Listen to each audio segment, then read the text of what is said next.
Good evening, everyone.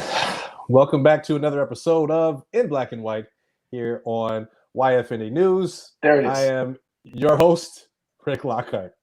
And I am Ethan Micheal. And we're back with loads of things to talk about. I'm so glad you caught it. You were there. I did. It took me a second. It did take me a second. But I'm glad. Well, we have a lot that we're discussing tonight, and it's again there's just so much that's going on in the news and in the media, and we're going to try to tackle all of it that we can. However, tonight we are really diving into a conversation around when racism starts in the school systems, and we have a situation that we're going to explore and talk to one of our guests, about what that has looked like in the school system here in the Chicagoland area, as well as discussing our mental health. Our country has been through a traumatic experience, and we want to talk about how to really invest and take care of your mental health throughout this whole situation and time. So, Ethan, are you ready to get in this? I am ready to get into this. I do want to say for those that don't actually know, it is crazy out there. I went to can I say the area, or should I not say the area, you think? Yeah, sure, absolutely. Okay. Sure. And I'm not comparing it to Chicago because I can't imagine how it is, but I went to Joliet yesterday, and it's crazy out there, man. And there are people I don't want to go too much into it, but I would advise that people leave their children at home. But I think at the same time, people need to go out and show their support for the movement in the most peaceful way possible. Ethan, I have to agree with you. I haven't got a chance to really get out and see what our community looks like. Al was out for a bit just recently, and he said it really looked devastating. In the communities that he had traveled through, and he traveled through quite a bit of the Chicagoland area. Here's the thing: I in no way, and I'm sure you share the same sentiment, Ethan.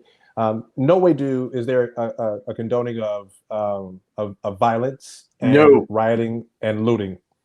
Although the mentality behind that and what we're going to talk a little bit about tonight when it comes to mental health, we'll probably get into. I understand it, but I don't condone it.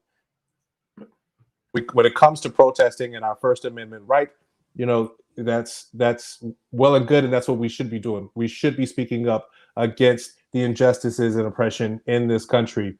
The violent rioting and looting has become a kind of manifestation of the trauma that we've seen in our country systemically throughout an overall time period. And as much as people have said, and I'm sure you've heard this too, well, the looting and the violent rioting, it takes away from the whole thing. And let's be clear, it's not that it does. Some media outlets will focus on that, but I have seen most media outlets focusing on this being a reaction to George Floyd. Let me clarify something, though, before we bring our guests on. For those of you who are watching, I just want to clarify that although you see in the mainstream media or in media that these protests are surrounding George Floyd's murder and the situation with the officers. Let's be clear. We have experienced two murders at the hands of white men, two black men who have been murdered that we've witnessed as a country. We've seen the video. We have seen two black men lose their lives. We've learned about, that's Ahmaud Arbery as well as George Floyd. We learned about Breonna Taylor and her murder in her sleep, in her room. We saw, and we're going to talk a little bit about tonight, a white woman tried to utilize and weaponize police against a black man. We saw that.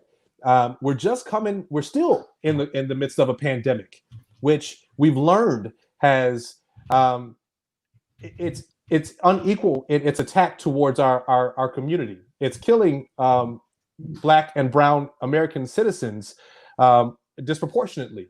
And then you have 40 plus million Americans who are unemployed or underemployed. This country has seen a lot, and that's traumatizing. And this has all happened within the course of a few months. What do you expect? It's not just about George Floyd, ladies and gentlemen. Let's clarify this. It's not just about his murder and the injustice there. We're still waiting on a actual trial for Ahmaud Arbery's killers. We're still waiting for charges to be brought against the people who, the police officers who killed Breonna Taylor. Nothing criminally has happened to Amy Cooper, and we still want to talk about that as well. So we got a lot to talk about tonight. Yeah, we do. We got a lot to talk about tonight.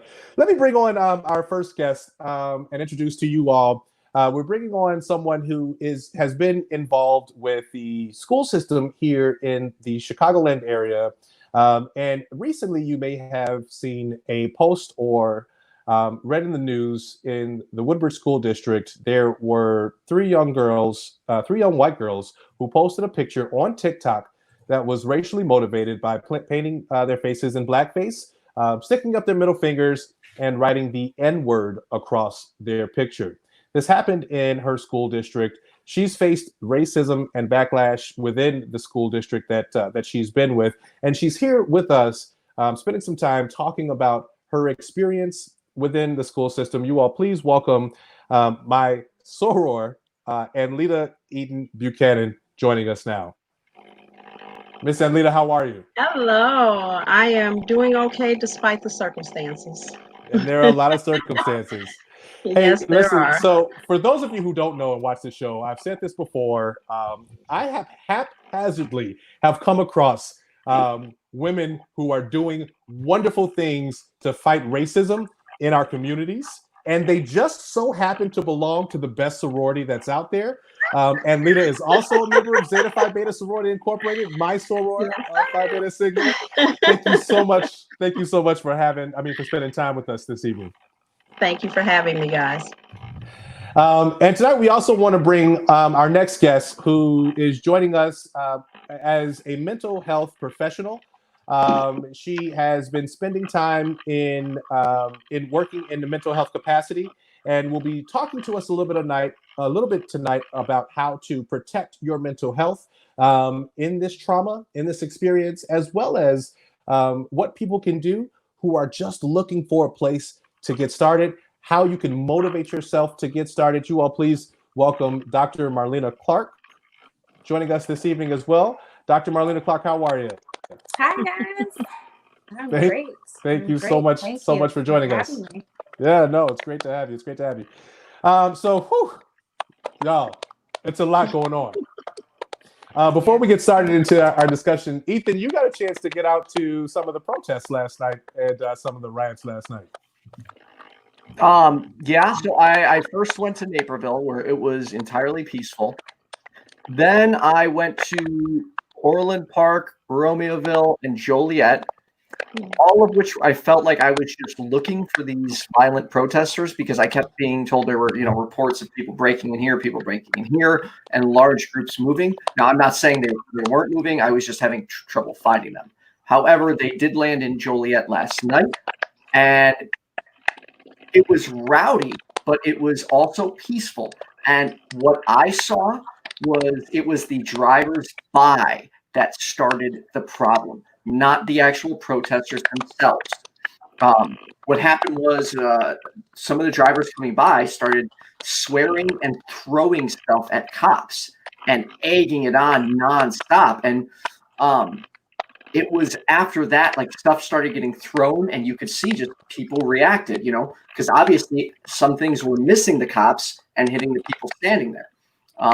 And it just broke out after that.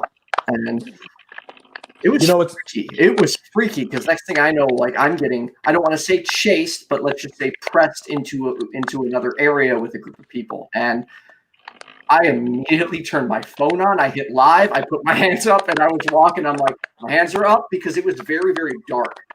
So I saw your live too. Thanks for going out there. It's crazy out there, and this is taking place across our country. This isn't just in some of the larger cities in our country. This is taking place all across our country. Yes. And I think people are kind of looking at this as, well, it's just a a situation in larger cities or it's just happening in select places. No, this is, I mean, I looked, so for those of you who have Snapchat, I use a Snapchat map to kind of see where all the hot spots are. For the older people out there, don't worry about it. You don't have to figure this out. I just figured this out not too long ago. But I was looking at Edwardsville, Illinois, bro. They were protesting in Edwardsville, where I used to go to school at SIUE. They're protesting everywhere. So this tells me that this is a situation or an issue that has really transcended boundaries, transcended areas, and municipalities. They were protesting in the predominant white suburbs as well as the city. In Hispanic neighborhoods as well as Black neighborhoods. Like it's all over the place. And yet we have a leader who decides to get on the screen. Ethan, did you see his address to the press? No, I was actually in another stream right beforehand. So I really wanted to ask you this, and I have two other people of Christian faith here with me, but I'm going to set that aside and target you for a second. Well, no, here's the thing. So our wonderful president decided to take a photo op after addressing the press and saying he wants to institute sending militia troops into states, which he can't do by enacting, I think it was the law of 1807 or something like that. But he took a photo op in front of the president's church, what they call the president's church, St. John, across from Lafayette Park. And he's holding a Bible. He brings his colleagues with him, who are all white, by the way, and one white woman. And he's standing there with the Bible in his hand. Now, just out of curiosity, you as being an atheist, how does that speak for you? No, I'm just curious. Like, how does that speak for you? Are we really doing the religion thing? It was baffling to me to see that he's not trying to connect with the people. You know what I mean? It's not based on religion. Not by any means. What I'm saying is, instead of trying to connect with the people, he never mentioned anything regarding trying to attack systemic racism or social injustice. He didn't go that route. Okay. So for you as a citizen who doesn't identify with Christianity, how would that make you feel? So I guess what you're saying is I'm an atheist. Is that you sound like you're pointing it out more than me. Okay. So that is frustrating because to me, a leader right now would stand up and address his people and not be sorry, Rick, right now I'm getting a lot of background noise. Okay, so apologies. I am too. That is so hard for me to focus with that noise. I'm hearing it too. I'm not sure where it's coming from. Let me see here. There, is that better? Oh, okay. That's the issue with doing live is you never know what to expect. Okay, I think it's Rick, and I don't know.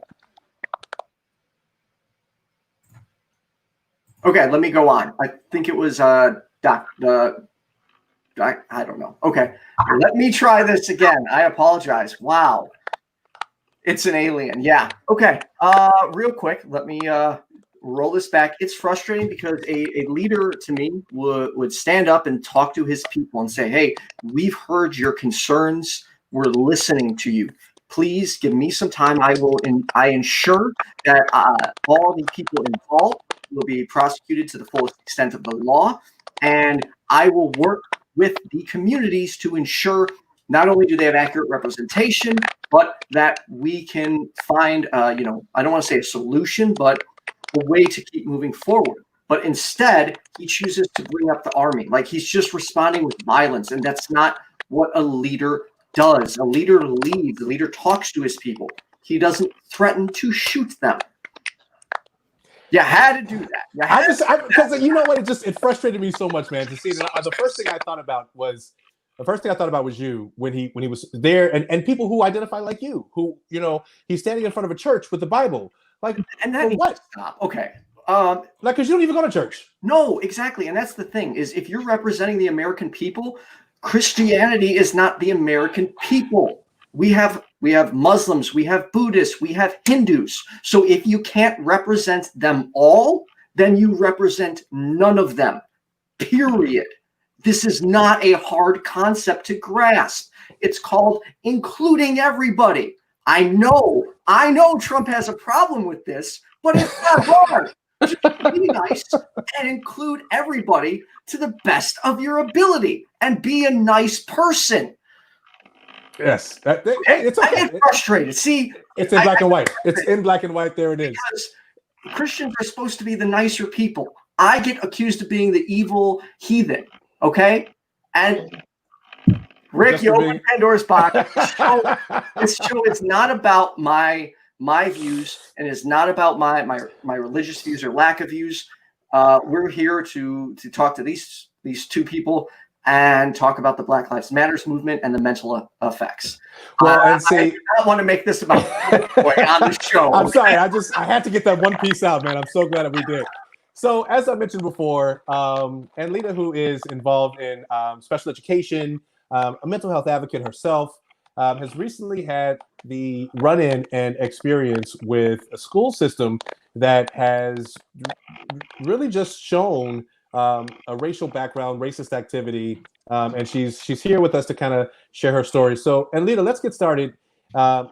In regards to, I came across your post on your Facebook that was very elaborate, surrounding your experience with the school district in Woodbridge. Talk to us a little bit about the story, what happened, what was the situation there?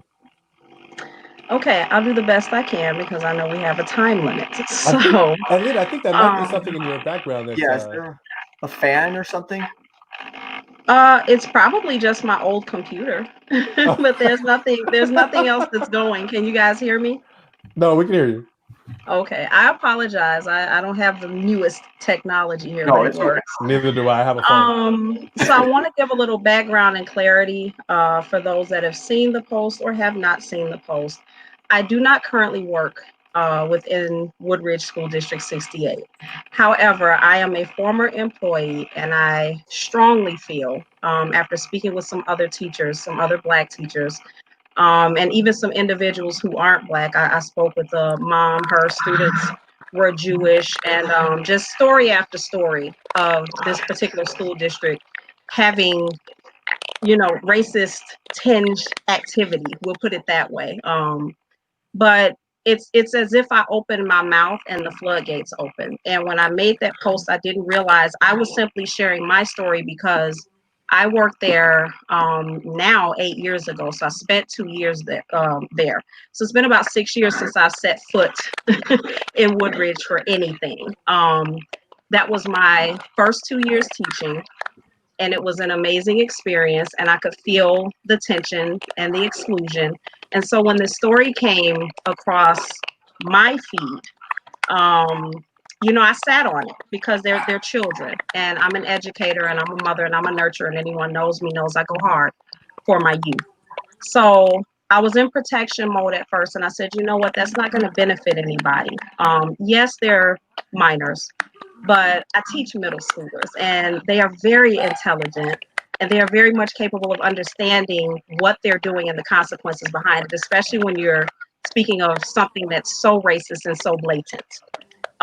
That is not something that they're mocking or mimicking. That's something that they're being taught at home. And so the connection that I had with it and what made me speak out with the post was I remember experiencing the racism there. I remember being ignored, being part of a team, but not quite being part of a team. Not being retained, not having done anything wrong, being proficient in all areas, and having the assistant principal tell me, I'll find you a job somewhere else. You just can't stay here. And learning that there are other teachers that are speaking up, not just about that particular school, but about that particular school district. Having a soror who was one of the first Black teachers at Downers Grove North. And for those of you that don't know the area, the middle school this occurred at feeds into Downers Grove North. So we're talking Woodbridge, Downers Grove, there's a connection there. And what she experienced. Just to be clear, we're talking about a predominantly white suburb in the Chicagoland area between Downers Grove. Thank you. Just to be clear. Pretty much, but there's enough diversity to know better. Let's keep it real about all of these areas. Let's call a spade a spade. So even if that's the case, they've seen and dealt with enough Black people to know better. It's the same thing with Bolingbrook, Romeoville, Naperville, Joliet, and the list goes on and on. So when I made the post, I didn't realize the impact it would have, but I'm so glad that I did it and that I spoke, and I regret not speaking, 6 years ago, but here I sit a different person. And I just refuse to back down. Yes, they are children, but I'm an educator and a mother by nature. And my question is, where are their parents? Where is restorative justice?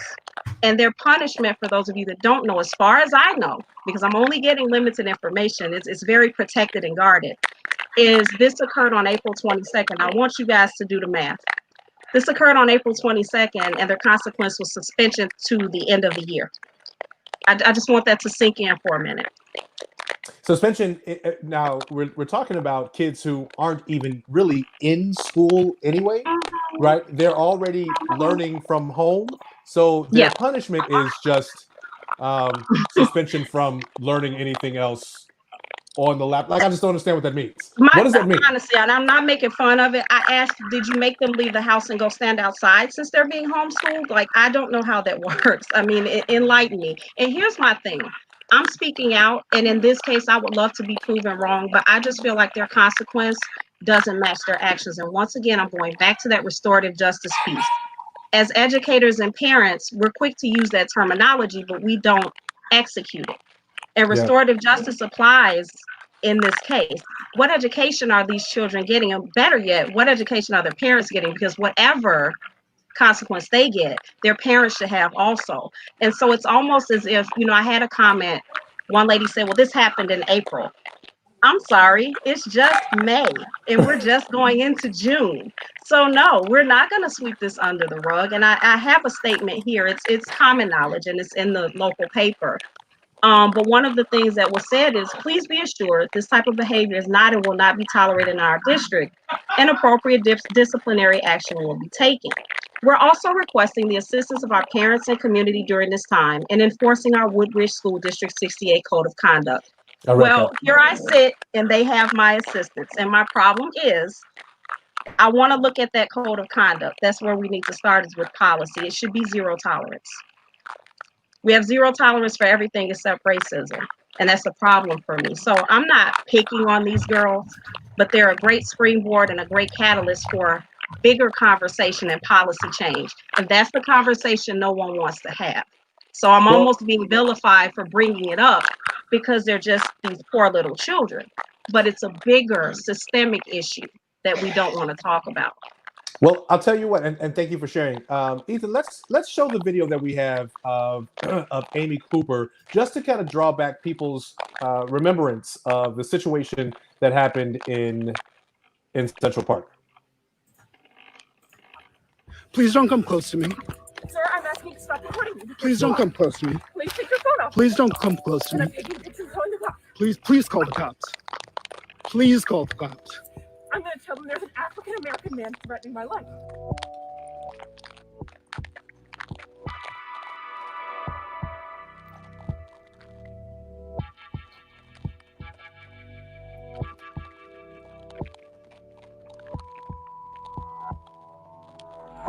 I'm sorry, I'm in a ramble, and there is a man, African-American, he has a bicycle helmet. He is recording me and threatening me and my dog. There is an African-American man, I am in Central Park. He is recording me and threatening myself and my dog.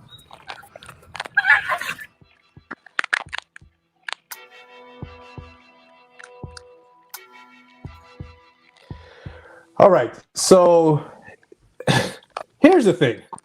I wanted to show that video so that people can actually get an understanding of some correlation here. So I said this when that video first came out. If we're not holding people criminally responsible for actions like this, then there will never be a change in the behavior. But let's take a deeper look at it.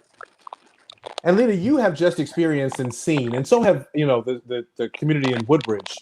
We've just seen 3 white girls in this picture in blackface, middle fingers up, and the N-word splattered across their picture. And the repercussion for that was simply, you're suspended from homeschool. No one has been held, and as I saw, there was no further information from the Woodbridge Police either. Go ahead, Ethan. Real quick, just so everyone's aware, we do have the picture. I personally just am not comfortable showing it because it's horribly inappropriate, but because it's kids under 18, I don't know the legalities of that. So they did want me to show it. This is 100% on me, so I apologize. I'm not comfortable showing it. Oh, it's all your fault, Ethan. It's okay because it is a viral picture. It is a viral picture, but we won't show it on the show for those reasons. However, what we do have is a situation of repetitiveness. So, and Lita, talk to me a little bit about when you talk about policy. What are some of the things, first off, that should be the repercussions at a young age so that these kids learn growing up that this isn't behavior that's excusable. This is inexcusable behavior. What I'm personally seeking from this situation, I go back to the terminology restorative justice. I'm an educator by nature, and it doesn't matter how hateful this act was at the end of the day. These are children, and we have an opportunity to step in and attempt to help turn them around. There is, to me, from what I've seen, and we're in the midst of a pandemic, so it's pretty much known. I don't know of any restorative conversations that were had with these young ladies. And someone asked me today, well, what does restorative mean? It means that you're sitting down and there's a table, a circle of people, including, the girls have coaches who are Black. The girls have, one or two staff members in the building that are Black. And more importantly, they have class members that are Black, classmates that are Black.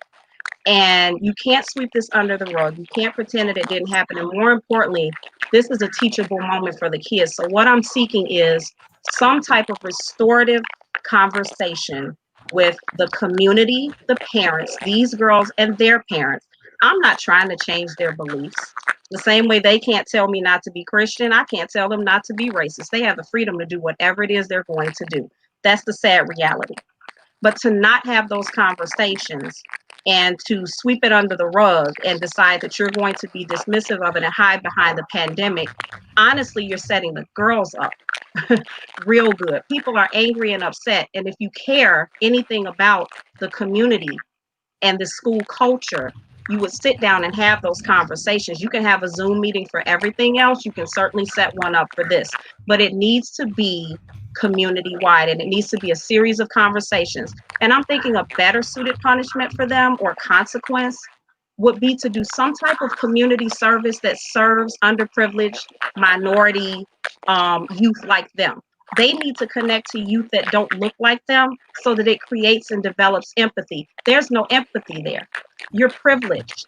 Yes. And that's all you know. I've spoken to people on that thread that have said, these are adults. I'm middle-aged, okay?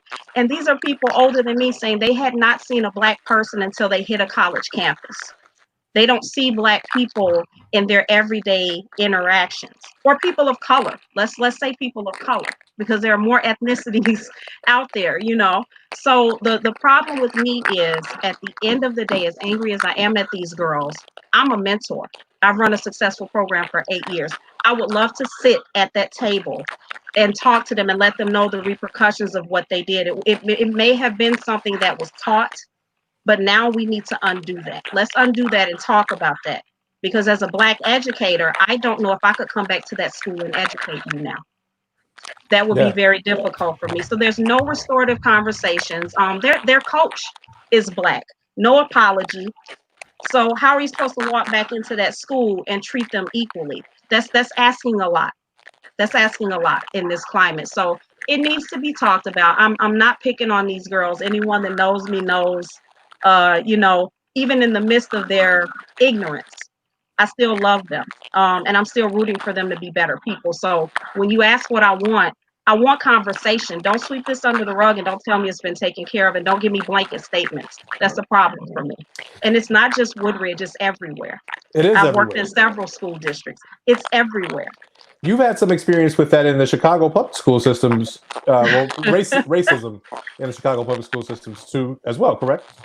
In Chicago public schools, you can experience racism anywhere, but I see it manifest itself less with me as an educator, you know, from my, and keep in mind, I only worked there a year. There are people that reached out from CPS that have stories to tell, but in my school, what I found was the disparity was more with the students. And the effects of racism is more with them, what they're able to access.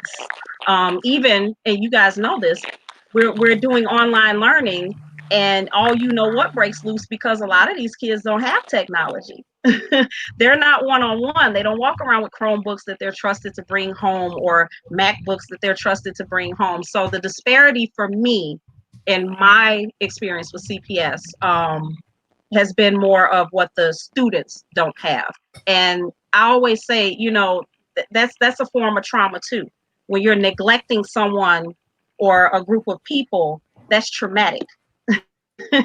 So And it that's why I is. speak up about mental health and wellness. Someone said, well, tell me about being a Black educator. I said, well, the conversation is about mental health and wellness. So you need to have me on a separate podcast because being a Black educator is traumatic within itself. That's a whole other conversation. So I carry it no matter where I go, but within CPS, it was a little bit different for me, but there are educators who have stories to tell. Yeah, you know, we've talked about several times on this show and just having conversations in general that a lot of where we find racism and racist practices that people have developed have kind of grown or have started in the school systems. Like that's the first place where, or that's the best place to start opening up that conversation and being able to have the exposure to racist actions, racism in general, and being able to kind of mold what direction or what path they should be kind of focusing on or walking down. So glad we got Dr. Clark back there because I was a second. I needed to jump over to her for a moment. So, Dr. Clark, let me ask you a question. When we talk about trauma, right? I mentioned earlier in the show, our country has really just been faced with trauma, right? We've been exposed to a lot. We've been exposed to death. Like most people don't realize the concept of we have been exposed to two people losing their lives that we've seen, that we've witnessed. Talk to me It's a little only bit been about. recorded. I mean, What about all the stuff that's not being recorded? Right. We won't even talk about that. I mean, there are people who are speaking out about that. Well, Right. and also the fact that if we didn't have a recording, based on the police report, this wouldn't have even been a story. We're not going to do this, No. Ethan. We're trying to keep people with level heads. All right. Sorry. But I know I got you earlier, so I understand. I got you earlier with the religion thing, so I'm going to try to contain myself and not go into all of the other things that aren't recorded and what would have been if we didn't have these recordings. Dr. Clark, talk to us a little bit about how you deal with trauma. What are the different or various ways that you deal with trauma? So, trauma in itself is something that it impacts us all, and some of us are aware that we're being affected by it, whereas some of us are not aware of it. So, there's a wide range of ways that it can impact you, from folks who are more conscious of the effects of it and go seek mental health assistance, and those who do things on their own to manage the emotions that are related to the trauma. And it can range all the way to people who just can't handle it at all, and so they just react, and they just, whatever emotion they feel, they act on it immediately, and they take it out on whomever it is that is an easy target, or whoever's the most convenient for them to do. So you can see people who also, I shouldn't leave this group out. There are folks who withdraw. So folks who get very quiet and, shrink themselves and kind of hide away, so to speak, because they're just overwhelmed, and it kind of puts them in a position where they feel numb and they mute themselves. So again, you have a wide range of emotions and reactions that people can have to trauma that lead to all kinds of different things. So you'll have people who are having outbursts who are, you know, using substances in order to numb their feelings or deal with their feelings that they can't manage. And like I said, taking it out on people. You have people who are using them proactively and organizing and expecting everyone else around them to do the same. And they're not, and they don't understand why. And then you have those people who shrink and they become quiet and they feel guilty because they're accused of, oh, well, you're complicit because you're quiet, or why haven't you spoken out? Maybe some people haven't spoken out because they're overwhelmed and they've been in a corner crying for days and days on end, and they can't bring themselves to a point where they can speak out on things or deal with things because of the effect of the trauma. You know, so hey, you just, and I want anyone who might be white on my friends list who hasn't spoken out yet, and I haven't said anything, but I was getting to you. Dr. Clark just saved you. So, Dr. Clark, what you're saying is, I shouldn't really go off on the white folks who ain't said nothing yet, because it could be that they're just overwhelmed with emotion right now and not able to really speak out. So let me add a caveat. Okay. Because all right. There are some people who traditionally don't speak out about these things, and they're guilty. There are people who are speaking out very loudly about looting, about what MLK would do. Those are my favorite right now. And quoting Bible scriptures or things like that, but are not speaking out about any outrage against the murders that have happened. Those people you can be upset with because they're just choosing to display their racism and display their hate. Other people, if you don't know where they stand and they never speak out on these things, give them a break. They might just be traumatized or trying to figure it out. I've gotten several private messages from people saying, from white allies going, I don't know what to do. I hope this helps. You know, me saying that I support you, that I appreciate you. I tried this, I'm thinking about doing that. So they're not necessarily posting a whole bunch publicly on their social media, but they're reaching out to people that they know they can get some answers from and find some solutions from. So I'm glad that you said that, because I think that, and Lita, you probably have this too as well. There are white people who are really looking for places to start, and I'll tell you that a couple of things here. First off, I am so grateful for seeing a lot more white people speaking out, speaking up, using their social media platforms. We're looking at the protests, and the protests have tremendous amounts of diversity and predominantly white people that are out there, you know, speaking up, speaking out against what they've learned has happened, and being allies along with the people who are the black people who are speaking out as well. When you have people, specifically white people, who are looking to do something, or just in general, maybe you can share some motivational tips around, you know, how to get up, how to get started. Where do you even start to look? Because it's a lot. It's overwhelming for a lot of people. It's overwhelming for me.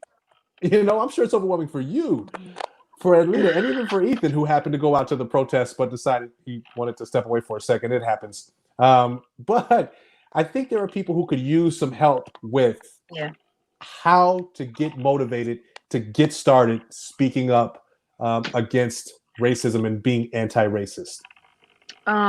Some immediate things come to mind. I have called out what I call my silent friends, and on my page that was called for the white people. I don't need silent friends, and what that means is I don't need you to take a stand on Facebook. But when I get ready to call for policy change, that's when I need you there. I don't need you to go silent. For me, you know, I'm Christian, but obviously that's not everybody's belief. So I say, whatever belief system or whatever your morals are, lean on that. You know, right is right and wrong is wrong, period. You have to undo some of the things you've been taught. I'm going to be transparent. You know, growing up in the household that I grew up in, I heard some things about white people. that as I grew up and grew older, I developed my own, my own set of friends, and I knew things that to be true and things not to be true. So, you have to kind of find your own way. As a Black woman, I am not going to, I can't carry that burden for you. I don't have the luxury right now to teach. I'm too hurt and I'm too broken to teach right now. And I actually had to share that with a good friend of mine. I love you, but I can't teach you right now. But there's a lot of literature. We have social media. It can be a gift and it can be a curse. Use it right now as a gift. There are a lot of educators out there. And that's not my area of expertise, but it's their area of expertise. And they have book lists. There are authors out there. We're a Google society, honestly.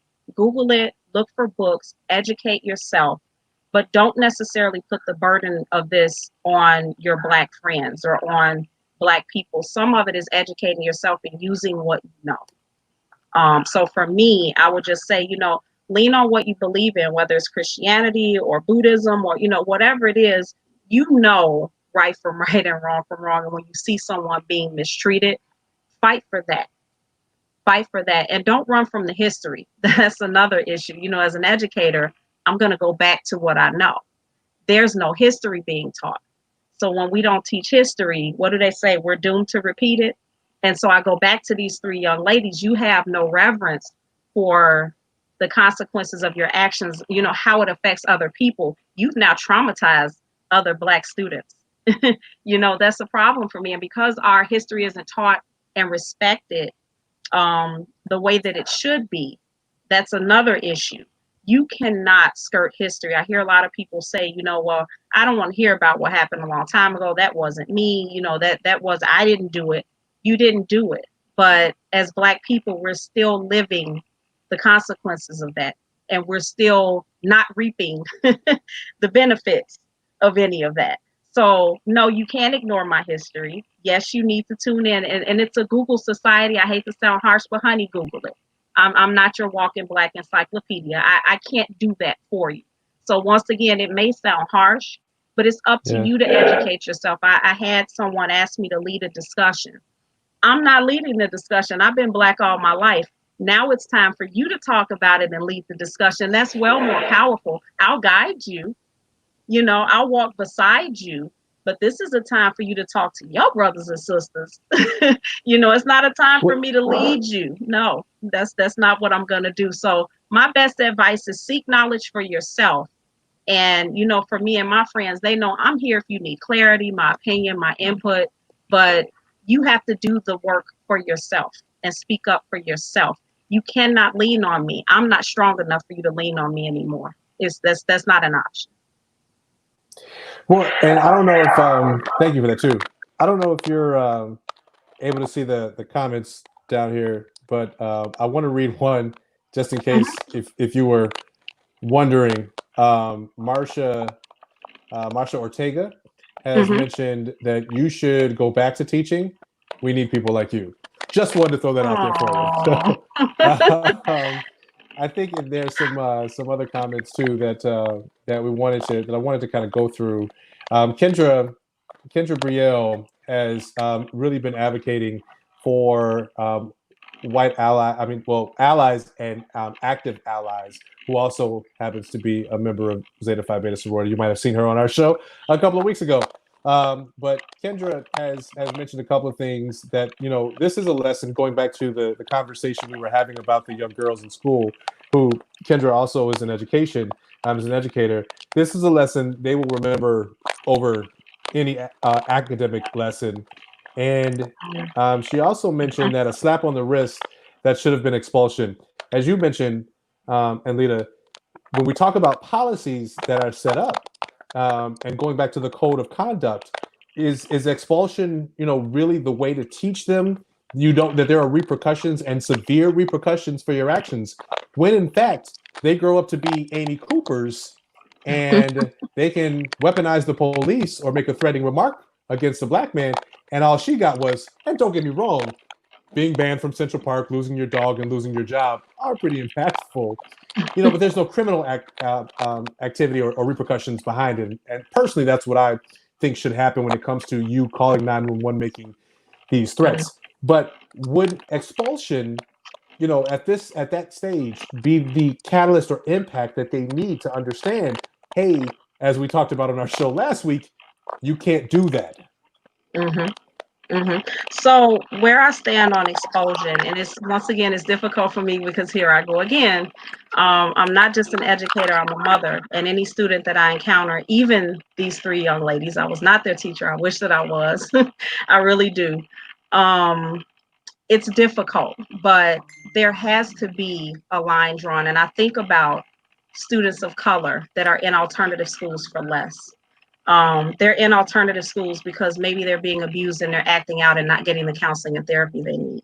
And so here they sit in an alternative school, and what they really need is a social worker or a psychologist that is not available at the school because no one cares about our Black and brown children enough to make sure that their schools are staffed. So when I think about these young ladies, they, for me, I want to see them be educated, but the consequence has to be enough where the next student thinking about doing this in Naperville won't do it. And the next student thinking about doing this in Romeoville, won't do it. And across the country, the next student that's thinking about, you're going to think twice because now you have to find another school to go to. So when I look at zero tolerance, and I've worked in an alternative school very briefly, my heart couldn't take it. I couldn't stay. But when I look at the number of Black and brown children in alternative schools for less, because you don't understand them. I've stood in classrooms as a co-teacher where Black and brown students are seen as aggressive. They're not aggressive, they're hurting. And so you have these kids that are misunderstood and hurting and placed in alternative school, but you have kids that, let's call it what it is, that's a hate crime. And so now they're just going to go back to school. I don't know. I don't have a full solution to solve this, but I'm trying to open the discussion for it. We're talking about safety issues. Dr. MC, we're talking about trauma at this point, and I'm sure these girls may even have their own set of trauma that they weren't ready for. I don't think they were ready for the heat that's coming from this. I think they thought it was one and done. So now we're talking about restoration for everybody. And I don't know if expulsion is the answer, and I don't even like to call it, maybe placing them somewhere else, but we can't take their education away from them. Even racist children deserve to be educated. I'm an educator, and that's my oath. So at the end of the day, these girls still need education, but they also need education on diversity and inclusion. And that's what I'm looking for. Don't just send them back to this school, because I'm telling you, the comments have heat. So you can't just sweep this under the rug and think that it's okay in this racially charged climate. So not only am I seeking restorative justice for the teachers, the coaches, the community, believe it or not, I'm seeking it for these girls. So if you're going to sweep this under the rug and just, think that we're not paying attention, you're really putting their future in jeopardy. So I don't think expulsion is the answer. And you'll hear me talk over and over again. Restorative justice can be used in so many ways. And this is a huge opportunity for these girls to learn. They have not had enough Miss Buchanans in their life. That's their problem. They have not had enough Miss Buchanans in their life to connect to and understand the ramifications of what they've done. So no, they need to be educated. Now for me, where would be in question at this point, seriously. Like, we need to restore the peace in that community before we just throw all these kids back in school. It's too sensitive of a topic. Thank you for that. I agree with you. There's a lot there. Dr. Clark, when we, I want to be able to provide or look at what are some of the things, because we're in the midst of a pandemic right now, right? And people have lost their jobs, and not being able to maybe even afford the mental health resources that are out there for them. But I think that there might be some places that you can go. Let me first ask, are you able to share places that people can go for help that might not have the financial income or sustainability that they could spend on mental health? Don't get me started on why that's not even a thing that's should be free anyway, but nevertheless. Right, right. So there are a couple of different places. The one that most recently has been developed, I guess you can say, is an online tool by the name of Ayana. And it is very similar to a Talkspace, with the exception that it's designed specifically for minorities. So it's designed for people of color, people that identify within the LGBTQ plus community, people that identify as religious minorities, that have physical disabilities, just a really wide range of people who aren't part of the majority populations. And right now, Ayana is doing some crowdfunding. They had to suspend it because they have to fix their algorithm. Yay, algorithms. Because they want to make sure that they're matching people with therapists that are appropriate for them. And so I applaud them for that, because it's important for you, if you're seeking mental health support, to find somebody that looks like you. But what they're doing with the crowdfunding, whenever they get that started back up, I'll definitely share it on my page. Is they are allowing people to buy sessions for family and friends. Oh, So wow. if you want, you get a month free. But if you want to buy some sessions, or a month of sessions is essentially how the packages work.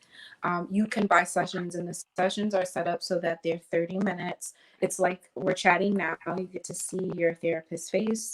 You get to have a conversation with them. You can chat with them privately and safely. It's protected from hackers. So it's a really awesome platform, and it's created by a man of color. So that was really awesome to me that a man created this platform. I mean, you know, some of us are actually paying attention to our mental health, because I just started. For those of you who are watching, I'm going to put it out there. I just started my mental health therapy. I decided that I needed to take that into my own. Thank you for the applause, by the way. I really appreciate that. I didn't expect that. Thanks. But this is I just recently started going to therapy sessions, and hats off to my therapist, because she's got a task in front of her. Boy, but I'm grateful to have her in my life. But you know, I'm there. So yes, there are some men out there that are actually in tune to knowing that mental health is a thing. But I'm sorry, please continue. No, it's okay, and I acknowledge that, because it is important for men to be aware of and care about their mental health, and so that's why it was so heartwarming for me. I actually am a therapist on the platform, so this is kind of a shameless plug. I was gonna say, was that a shameless plug? A little bit. And I share that too, because as a therapist of color, being a Black woman and a therapist comes with a lot of racial trauma in itself. And that's kind of like what Anlita said with being an educator of color. Whew. Exactly. And I've had to deal with it, as you know, my PhD is in counselor education and supervision. So I am an educator too, just a newer educator. And had to There's a lot of educators on this show. This is great. Need them. Taking over. Right. Had to deal with racism there in that space as a student learning, and also have had to deal with racism as a therapist of color. So I was able to share that experience with during the interview process with Ayana, and I want to give them kudos, because they validated my experience, and it made me feel like it's a safe space for me. Like, I'm doing the work, absolutely, but I want to know that if there's an issue, that I can reach out to, you know, the administrators, and that they have my back. And I know without a shadow of a doubt that they have my back. So I fully support Ayana. That's a great platform. The other one is Open Path Collective. Super long name. I think you can just look up Open Path and it'll pull it up on the internet. I'll make sure we post them on our page. Definitely. But what they do is they offer really low fees. So they partner with therapists across the country who are willing to see clients for from a range of $30 to $60, and see clients, that they get with this through their platform. So those are two options that I can think of off the top of my head. I know, unfortunately, here in the state of Illinois, they cut a lot of funding for mental health facilities. So it is challenging to find support. I do know, though, that a lot of private practitioners, especially the ones that are in my network, they see people and are willing to see people on a sliding scale or for free or pro bono. So, if there are folks out there that are like, oh, I know I need mental health support, but I don't have insurance, I don't have the money, then I can help you figure out how to get insured, because Medicaid does cover mental health. They actually do a really good job of covering mental health, surprisingly. Once you get qualified, I should say Blue Cross Blue Shield, Medicaid, they do a good job with that. Other companies, I won't comment on. No, that's fine. That's fine. Well, I mean, it's good to know that those resources are out there. Ethan, you've actually had, and I just shared before you returned to us that I've recently taken into my own hands and responsibility, my own mental health, and I think that it's a great avenue for people who are dealing with the trauma that we're experiencing to go down, and Dr. Clark was sharing some resources with us regarding mental health resources that are out there. Ethan, what's been your, how do you feel about mental health, and especially in this trauma? How would you say your mental health is right now? How is my mental health right now? Yeah, I'm one of the lucky ones. I'm good. I will say, yesterday did rattle me, and it caused me to make a mistake today. And what I mean by that is yesterday was like a reality check, in the sense that I thought going out would make me feel good, that I was, standing up outside of just behind the camera. But it also, it made me feel like shit, because it realized that that's just not enough. And going to one rally, okay, cool, but what are we doing every day, every minute to further the cause and spread awareness? And I ended up venting to someone. I probably I put the weight on my friend's shoulders, and it's like I just thought about it afterwards. I was like, if I'm feeling like this, how is the African American community feeling right now? Because I felt the weight of it in just a few short hours. So all in all, I'm in good spirits. I can't even imagine what it's like for any of you right now. I really can't. But I've had experiences in the past with depression, as we talked about. But right now, I'm good. Good. Well, I mean, that's important, because we have things to do. We have work to do. So yeah, we do. Good spirits. The spirits aren't going anywhere, baby. It looks like, and Lita, let me just tell you that you've got a lot of people that seem to be in your corner with a lot of these comments that are rooting for you. How has your experience, how have things changed for you since you shared your story, kind of publicly? And I also wanted to ask, as Dr. Clark was talking about this, are there mental resources that are in place for educators who are experiencing the trauma that, or the things that you are experiencing as being an educator?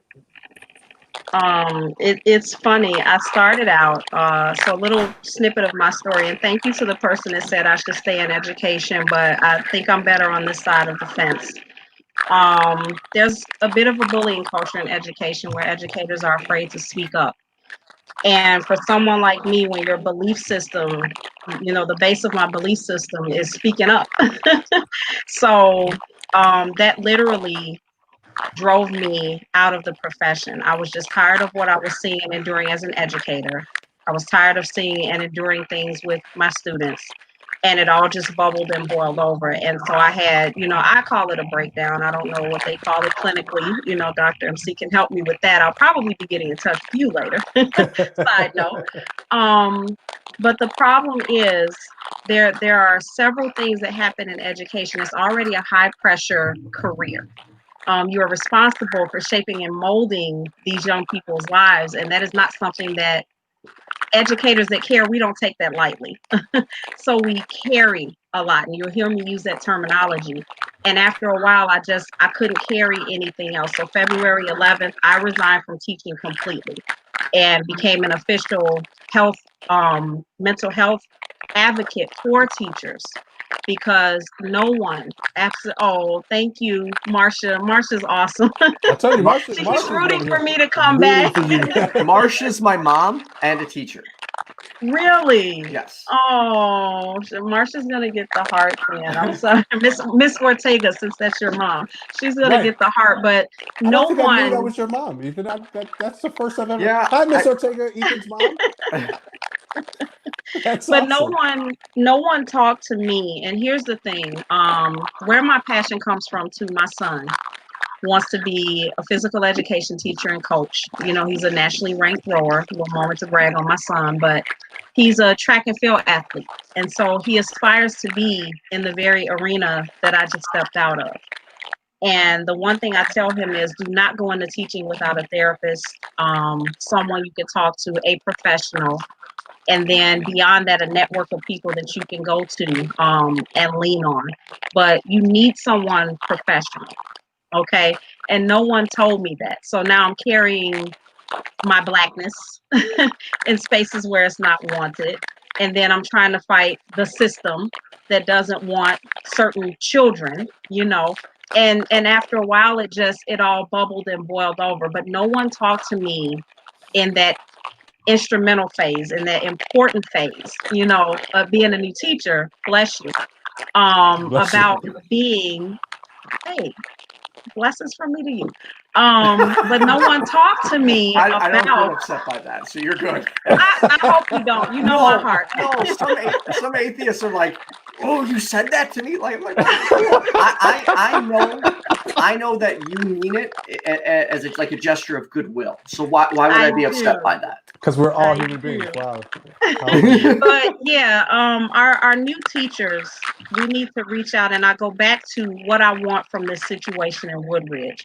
It's not to crucify the girls, it's to say, let's diversify the school system so that hopefully things like this won't come up in the future, because there's enough diversity in their lives that even if they feel that way internally, they won't manifest it in a way to hurt other people.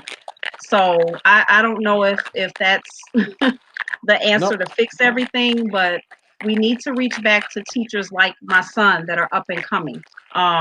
We need people like Dr. MC to keep talking to the students that are coming up. So literally, we need to connect the doctors with these students that are coming out of these programs. No one told me what I was going to endure being a teacher. And it snowballs. And after a while, the silence is too much too.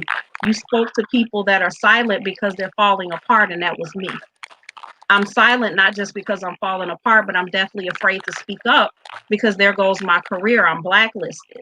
With every job that I had to seek for opening my big mouth, I found it harder and harder to get hired, because word will get around that she's going to say something. She's going to speak up. She's a troublemaker. Today we had the whole debate. She's confrontational. She's aggressive. So all of those things I would like to tell, if anybody on here aspires to be an educator, or you are an educator, find someone to talk to that's a professional. We can't carry it all. Dr. MC. Oh, I'm sorry, Ethan, go ahead.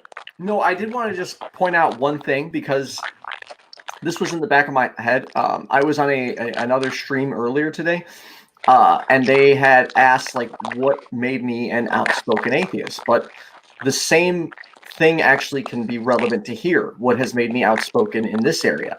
And I'd like to give, even though my mom and I are very, very different, like politically and religiously, it was my mom that taught me to stand up for what you believe in, no matter the odds. Like, you have to like fight against bullies. You know, don't put up with shit and don't allow people to be bullied, and stand up for what you believe in. My mom taught me that. So that is why I do things like this, is because to me, you need to stand up. Like, you can't just sit there and stay silent when injustices are happening. So thank you, Mom. Thank you, Ethan's mom. Are we doing? Is it Ms. Ortega, Ms. Marsha? What? How do we call mom? Is it just Ethan's mom? That sounds like really like grammar school, elementary school. Ms. Ethan's Marsha. mom. Hey, you could call her Marsha. You can call her Mrs. Ortega. You could call her Mrs. Filipello. Take your choice. I'm sure she's gonna respond here in a bit. But no, but that's actually, you know, a phenomenal point, because here's the thing. At the end of the day, I think that parents, great parents, as well as teachers, are so impactful, and they're impactful at so many different points in our lives, right? I know I can look back on teachers who influenced my thought process, who listened to me. Like, unfortunately, recently I lost my high school counselor a couple of weeks ago, who was one of the best people for me in high school to be able to discuss my feelings towards same-gender attraction when I hadn't been able to speak to any adult about it. Teachers have such an impact on students, as well as parents do, and working interchangeably, working together, working cohesively is probably going to be the best place for us to start to eradicate this system of racism, this oppression, oppressive, or white supremacy that's out there. Because at the end of the day, these girls, they learned that from somewhere. And yes, that's the important thing. Learned it. Learned it from somewhere. Someone taught that to them. And I can tell you, I mean, I don't know how it was for y'all growing up, but my mother, there was a couple of things. First, there were no closed doors. There were no locked doors in my house. Mom raised me that, you know, what friend's house you go into, I need to know their parents. You know, she was very involved with that. And I grew up in a predominantly white school. For these girls to have been able to pull this off, I wonder and I question, where is that influence, as you mentioned, Anlita, of parents in their lives? How come they didn't they weren't involved in any? There's three girls. Like, none of your parents were involved. And the follow-up from that, how come the parents didn't hold them accountable for their actions? If you want to publicly get out there and do blackface and write the N-word on your picture, your parents not enforcing you to rectify that tells me a lot about the parenting environment, as well as the school system. Dr. Clark, and I will be wrapping up here soon, but Dr. MC, Dr. Clark, let me ask you, would you consider taking on a role of being in the classroom as a resource, as a mental health resource for both students and teachers? And how impactful do you think that would be as a mental health expert for students? So it's funny that you asked that. I actually was in classrooms in schools for a few years as a mental health professional, from the study of early on, like right after I got my license, to practice out here. I was in school systems in Inglewood, so an underserved community where it's badly needed. You were in Inglewood? Working with, I was in. I love working in Inglewood. I love working in. I worked in Inglewood for 4 years. I loved it. I think a lot of people were nervous about me working there, because here I am, this girl from the suburbs of Ohio, and in the hood. But it's a matter of when you have to. I didn't approach the situation as, oh, I'm an expert, I'm gonna tell you what to do and how to get your lives together. I came in as an ally and supportive, and I said, okay, what do you need? I'm here to help you get what you need, and to do it in a way that is going to support you. So I actually go into classrooms with teachers from pre-K all the way up to 3rd grade, and I would teach social emotional learning. And so when it gives the teacher a little break, which was nice because they were able to get caught up on some things, and 2, it also provided after school support for the older kids to be able to learn things about character, to learn about their emotions and what to do with their emotions, how to appropriately express their emotions. So I did that for a few years, and then I also did some therapy in school systems with in high school, excuse me, on the city's west side, where I worked with students who were the problem child in their classroom, disruptive because of mental health issues, but getting put out, getting suspended. So I would take those Or kids, trauma. Mm-hmm. right? We would do therapy. Because sometimes kids act out over trauma, right? That's what happens. They throw things, they break windows, they break toys, they flip over desks, all because of trauma. Funny how that works. Trauma. Go ahead. Sorry. Trauma at home. Parents who aren't parenting adequately. Some of which who weren't parenting adequately because they didn't know. Some of which they didn't care. So, I stepped in as a support. And I also offered support to educators in the form of having separate groups for them where we could sit and talk about, how to manage students who are acting out because of trauma, how to recognize trauma in your students so that you're not miscategorizing what's happening with them and just disciplining them inappropriately or profiling students. And I will say that working with teachers was really rewarding. I had a lot of feedback saying beforehand, saying, be careful with these teachers, like they want to do what they want to do in their classrooms. And I'm like, what's their class? So I'm like, I'm not coming to tell you how to teach. I'm coming to tell you how to deal with mental health. Yeah. And it's gonna make your classroom run smoother. So I came in with that approach, like I want to help your classroom run smoother. And they were all ears, like, oh, when are you coming back? And how long can you stay? So I'm definitely open to that kind of work. I've worked with teachers in private practice. That's what I'm doing now, private practice work. And I have a special place in my heart for teachers because the work that you all do is so instrumental to society, and it's like you said, Reagan, it really shapes who we are in a lot of ways because of the impact that our teachers have on us. And it's imperative that we get education in our school systems that talks about social emotional learning, that talks about cultural competency. And cultural competency is like one of those politically correct terms. So I get it's not an all-encompassing kind of thing, but it's a start. And so, I've done those kind of trainings as well. And like, I would do, that's like my element. I would love to do a training or two a day and get folks together. Like if you don't understand race issues, if you think that you're parenting inappropriately, if you don't know how to deal with students in your classroom, if you're an educator of color and you feel lost and isolated, like I would love to do all of that stuff just to support. Have a district you can start with. I think we should build a partnership. I think there is. See, that's what networking is all about.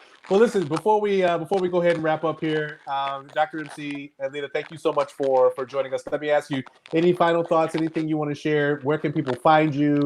What do you have going on? Go ahead and share it with the audience before we get out of here. Yeah. Go ahead. Oh, sorry. So I want to make sure that I give some tips on how to handle your mental health right now, because we got a lot of stuff going on. a lot. COVID. We've got police brutality, the murder of unarmed citizens at the hands of police. We've got rioting, racism, and we got a lot. So one thing that I think is important, because we talk about trauma, some of the symptoms of trauma or PTSD are going to be things like nightmares, anxiety, like really high anxiety that's unusual, for some of us, that's scrolling social media constantly because we're trying to figure out where's the next thing happening, what's going on in the news. We can't get our eyes off the news. I can't. Trying to figure that I can't. out. I really can't. Yeah. Excessive crying, depression. I already said anxiety, having panic attacks, physical aches and pains, anger and irritability. Those are just some of the symptoms of PTSD. And we all experience it differently. So if you're experiencing those, or you know somebody that is, or if you're just like feeling out of whack, because we're all feeling something. Some ways to manage that are, of course, seek help from a mental health professional. That's a given.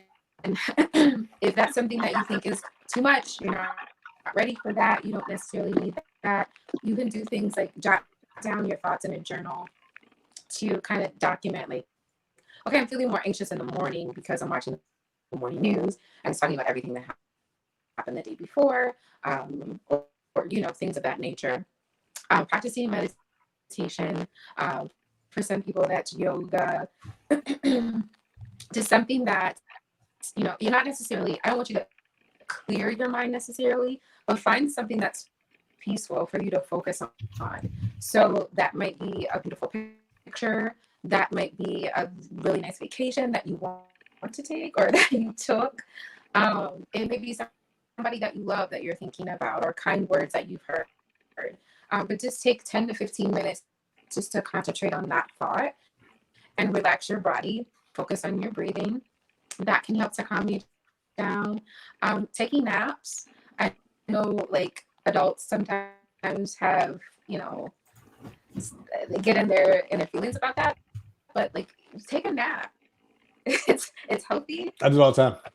I nap.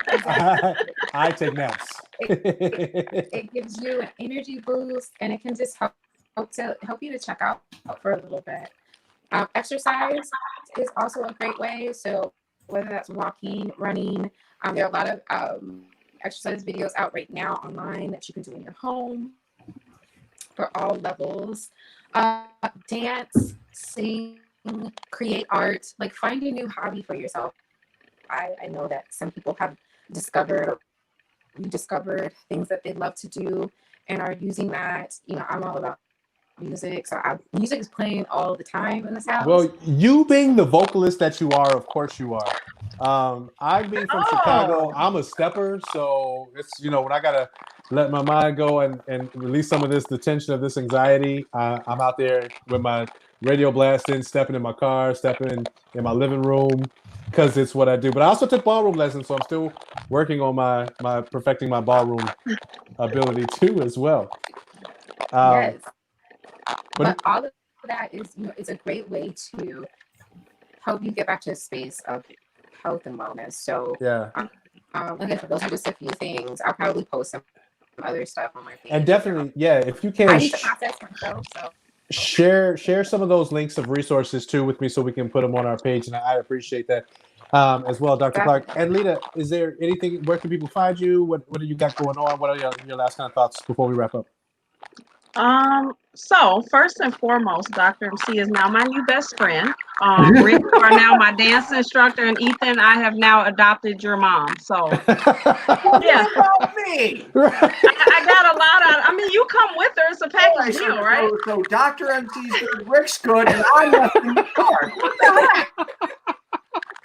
Well, Ethan, your package deal. You come with your mom and you come with me, bro. That's right. It's like a package deal here. You're already I'm encompassed. A lucky lady. Oh. Ethan, he needs a special shout out, Lita. You got to get him for something. I am sorry. Well, Ethan, you get a shout out from me. Oh, come on. Oh, come on. Oh no, right there. And Lita, can you hear us? No, it's just gone. Okay. Well, I don't know if we'll be able to get her back, but we'll make sure to get some additional follow-up details about Alita, what she's got going on. You can also check her out on my page. To you ladies, thank you again so much. Really appreciate the time today. Thanks for joining us on In Black and White. That was a lot. A lot of conversation. A lot that went on there. Oh, wait. What do we? Oh, okay. Ethan, any final words to wrap up before we get done here? No. Except wish me luck.